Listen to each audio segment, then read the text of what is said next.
Taking a page out of Kellyanne Bowling Green Massacre Conway's playbook, Donald Trump said yesterday, brace yourselves, strap in, folks, that the United States murder rate is the highest it has been in 47 years. This is, of course, false. It's part of the narrative that things are more dangerous than ever in the United States. The reality is violent crime has been on the decline in the United States and around the world for decades. Extreme poverty has been on the decline worldwide for decades. The percentage of the world's population living in the midst of wars has been on the decline for decades. And as usual, sort of implicit in Donald Trump's fake data is that it's because of the media that you haven't heard about this reality which Trump claims exists. Here's Trump speaking about this yesterday and making this totally bogus claim.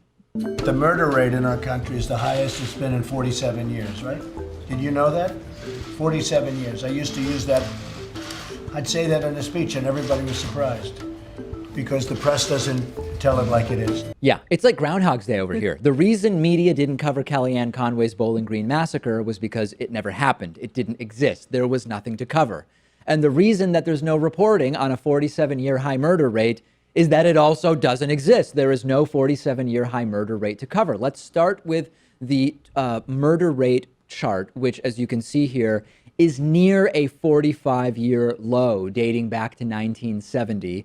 The truth is not slightly different when you look at this chart than what Donald Trump said.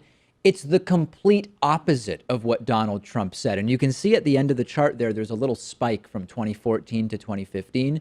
But the overall rate here, Rachel, because I know that you're able to see and interpret visually things with your eyes, clearly we're not at a 45-year high, are we? No, but this is a strategy that works for him. Last year when he put forth that tweet about the fake murder statistics from that neo-Nazi. Oh, yeah, the race-based murder data. Yeah.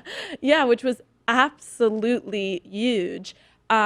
He was leading in the field 9 points after that. And a CBS poll right after said that what Iowa residents liked most about him was that he was willing to say what other people wouldn't say. So we've seen that this works for him. Many times that willingness exists only in Trump because other people don't want to just blatantly lie and make up statistics. Violent crime, by the way, also way down, as I mentioned. We have a graph of that as well for people watching with us. If you look at violent crime, hitting a peak sort of in 1992 or so and a very, very steady decline. And like Rachel said, Pat, Trump repeatedly misstated these figures during the campaign and continued to make erroneous claims about how violent the United States is right now.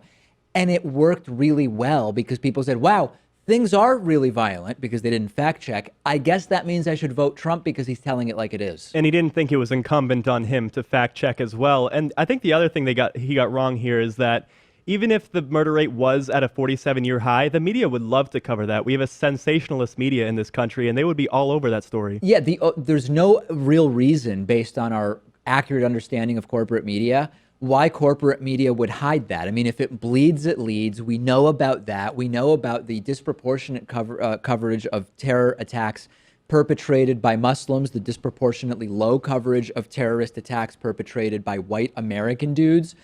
We can probably bet that if Trump destroys the economy and key institutions of the U.S., the violent crime and murder rates will go up, but that's not where we are right now.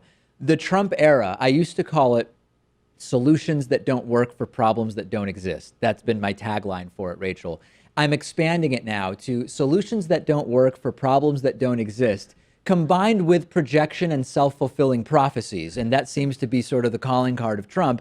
If your significant other, Pat, lied as much as Trump does, you wouldn't stay with them, would you? You'd say, this is emotional abuse. It kind of goes back to the conversation we had yesterday about who could possibly be with Kellyanne Conway if she's speaking like that, you know? Kellyanne Bowling Green Massacre Conway. Why is this important, right? It's not just another lie from Trump.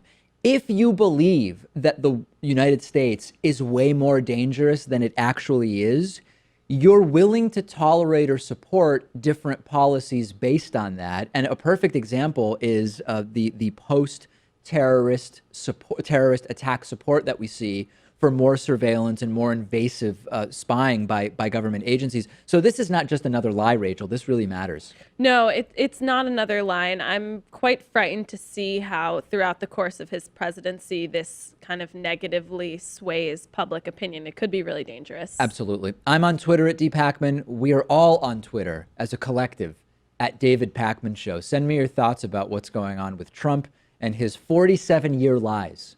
Today's show is brought to you by GoDaddy, where you can buy your own domain name, build a website, or use any of GoDaddy's business tools. You can save 30% at trygodaddy.com/David.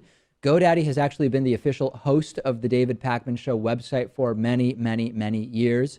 The 24/7 customer support has been a very good thing for us. I've called them at really odd times when we've had website issues, and they are always available. They are the largest domain registrar, and whether you have a new idea, you're an established business, you're creating a personal website, or moving your large enterprise site over to GoDaddy, they can do it all. 13 million customers.